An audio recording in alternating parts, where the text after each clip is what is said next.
Mercury use by artisanal miners in the gold mining belts is globally the largest source of occupational health exposure to mercury. In the execution of this type of mining, mercury is used to extract gold from its ore by forming amalgam, which is then burnt, leaving the final gold product. These extraction processes expose artisanal miners to health hazards.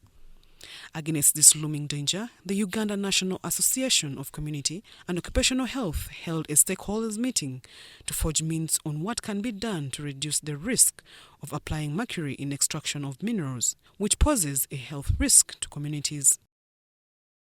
We are calling for collective action against the use of mercury. We need mercury to go because we are aware that mercury damages the brain of our children, but it also damages the sensory organs of the human beings. So we are saying instead of us dying slowly, we would rather do away with mercury. The civil society is also calling for a speedy enactment of the Minerals and Mines Law to address such emerging challenges in the mining sector.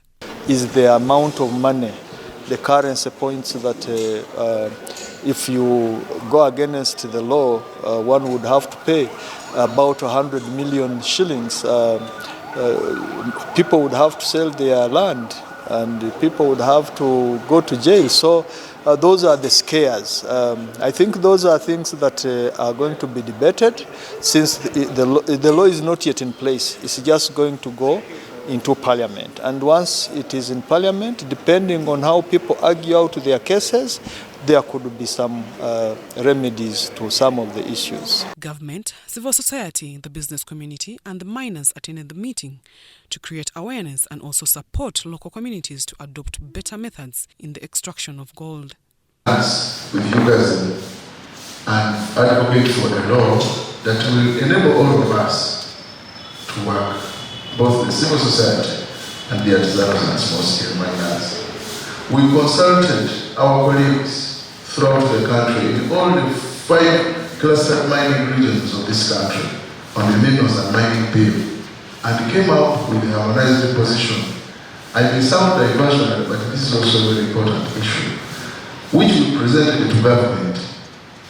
And to our surprise, when we looked at the minerals and mining bill that was approved by cabinet, there is nothing.